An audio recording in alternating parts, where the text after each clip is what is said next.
So the plan today is I'm going to be doing a little light modifications on this bike. I am changing the rear cluster from the standard bulb to this new LED one, and I'm hoping it does say it's plug and play. It appears to be. I'm going to do a before and after as well on it, so you get to see what it looks like in the transition. This one does actually have, this part that I have does have the indicators which are built into the LEDs as well, so technically I could lose the side indicators. The only catch is I don't know how legal that is or how that will go for an MOT. I believe that it will be deemed as too close and it won't actually allow it through. So I'm going to test all the waters and see what I prefer. First things first, of doing this, we need to get the side panels off. That is this one here and the one on the opposite side. So to get the sides off, it's actually surprisingly easy. You can use a crosshead screwdriver, a flathead screwdriver, or even your ignition key, and it just goes into here. You turn and pull and it comes away just like that. Once that's off, you're now going to very carefully reach into some ports, pull, and there's some plugs. Do not just rag this off, go nice and steady with it, because if I just show you, so as you're taking this off, you've got to make sure, because on this point here it actually interlocks it in, and you've got to very carefully take it off because you don't want to break these little brackets off. That's going to be a very bad day. These ones here. I'm just going to place that down somewhere safe. Remember, these are your panels, so you kind of want to treat them with a little bit of respect.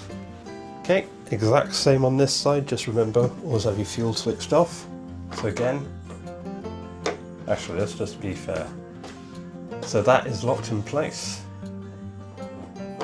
Key goes in, screwdriver goes in, turn, and it goes away.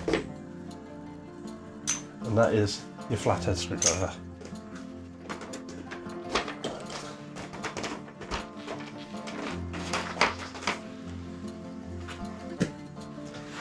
If you've got a better belt, you don't have to worry about pulling up your trousers every 5 minutes. Oh, that does not feel like a healthy clip, but it's fine. So at this point now, all you need is to undo the seat. There's 2 bolts holding it in place. I will show you now. Okay, so here we just need to undo this one bolt just under here, and it is, I believe, a size 12. Yep, that's perfect.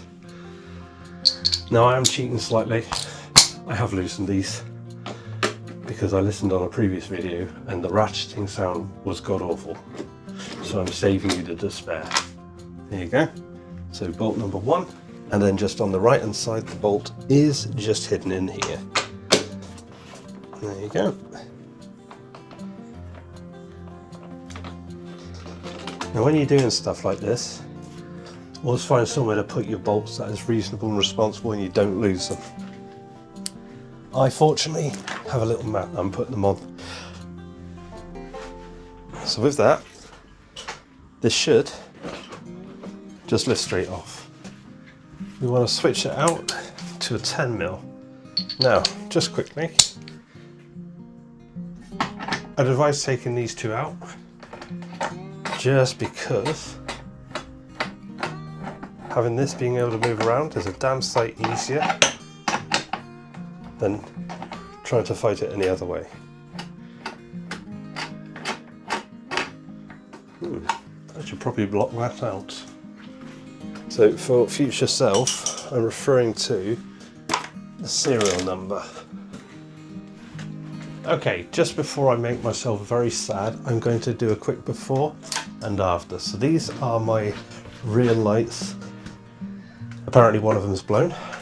This is my rear lights with standard bulbs in it, and my brake light, which works. And then my indicators.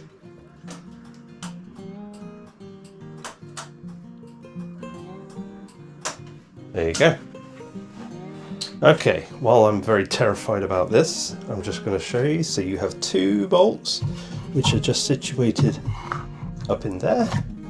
And then if I put my finger on it, just here where I've got my finger. Hopefully now that this is off, we'll move these little rubber rings out of the way, and hopefully should be able to grip them and turn them. There we go.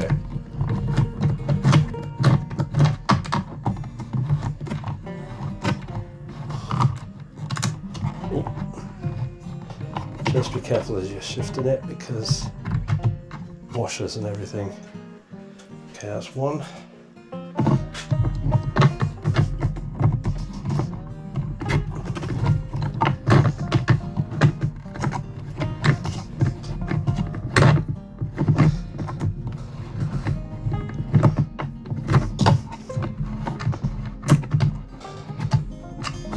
Two.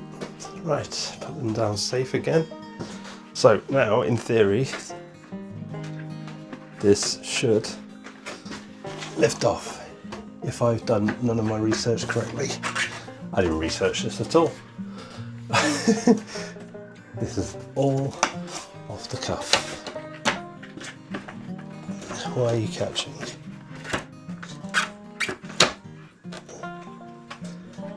Because you're in the way.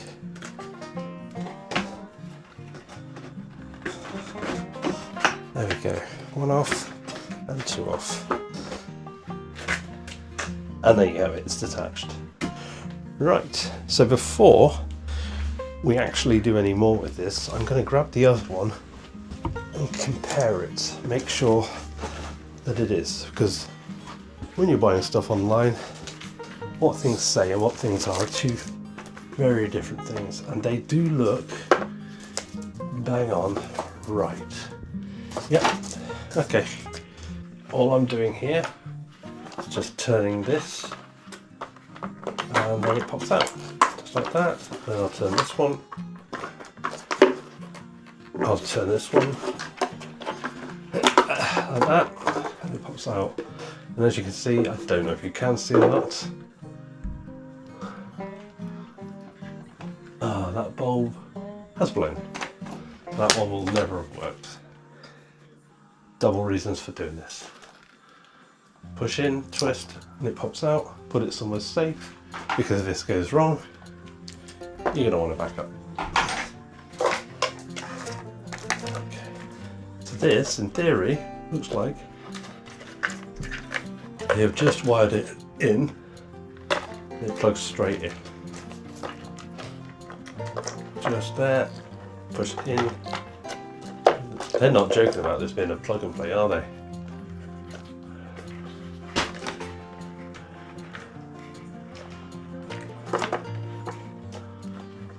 That is literally it, place.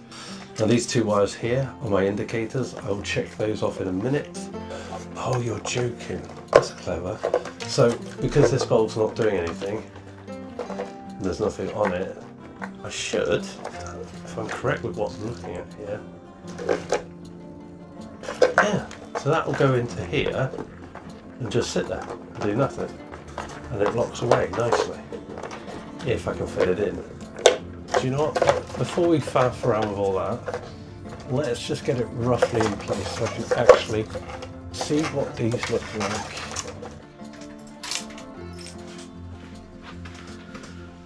Oh wow.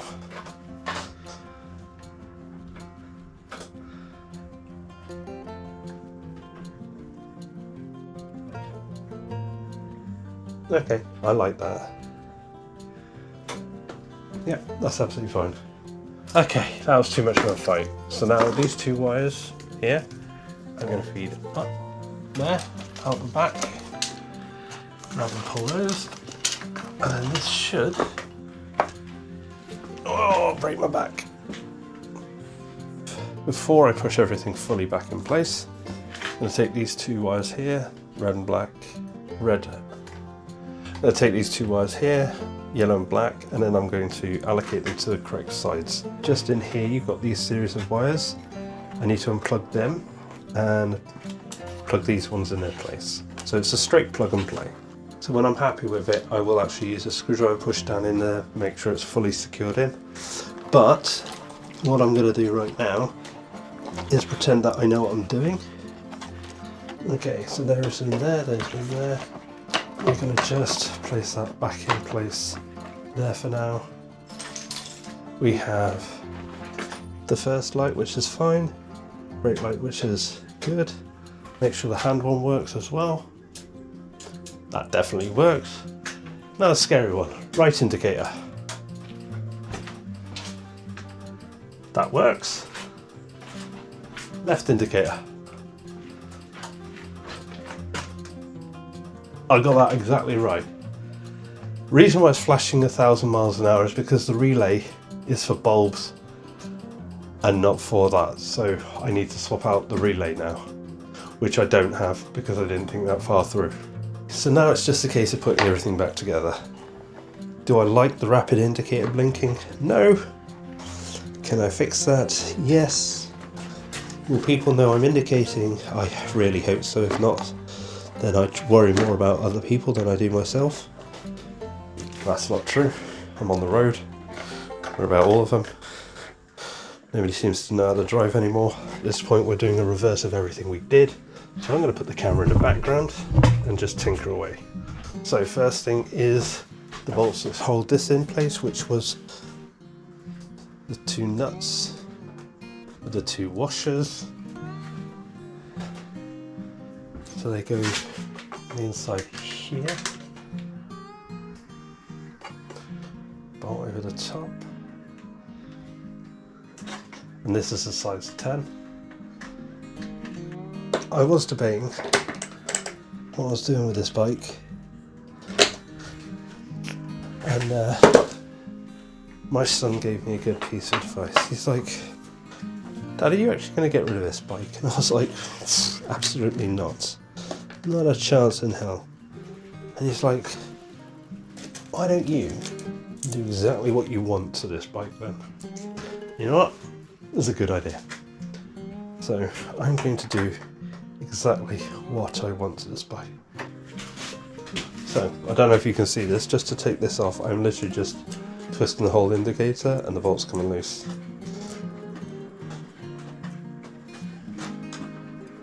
Make sure you let it return just so it takes off the tension, because you are twisting wires at that point. 1, 2, feed them through. Ah, it rhymed. So with the bolt and the washer, you just pull one wire through at a time. It should come through, 1 and 2, and you feed that all the way out. And then, just for argument's sake, hopefully you can see this, just put it all back together, because on the odd chance you need this, it's now just like that all together. No nicking my indicators. I know where I've put them. If they go missing, I know who to blame. Okay, final stages.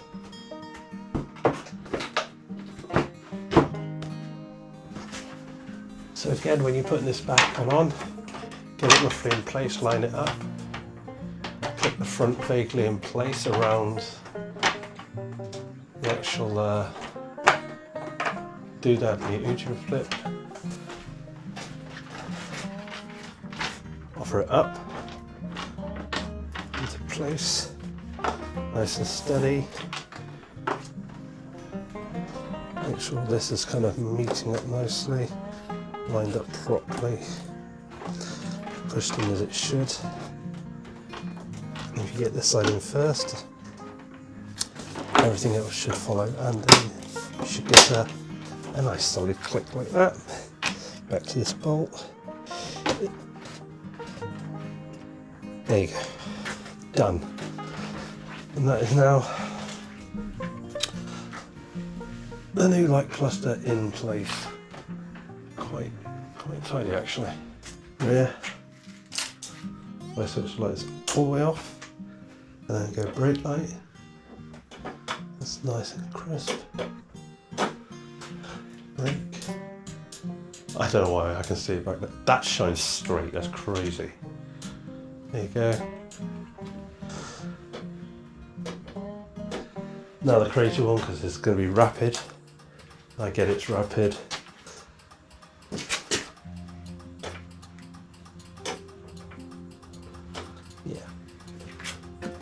So if I find out at a later date that I need to have my indicators further apart, I will keep you updated. But that is it. Done and dusted. If you want to see some more mods and stuff that I do to my bike. Right. Sitting on everything. It's absolutely fine. We don't mind. I am sitting on everything. Right. So that is the rear cluster upgraded to modernise it to LED. I just need to swap out the relay switch. When I get myself a new one, I will actually show that. If you enjoyed it, if you want to see more videos like this, I do have the intention of respraying this bike myself with spray cans because I don't have anything better. But yeah, if you want to watch, see what I do, feel free to comment, like and subscribe. God, it sounds tacky saying that.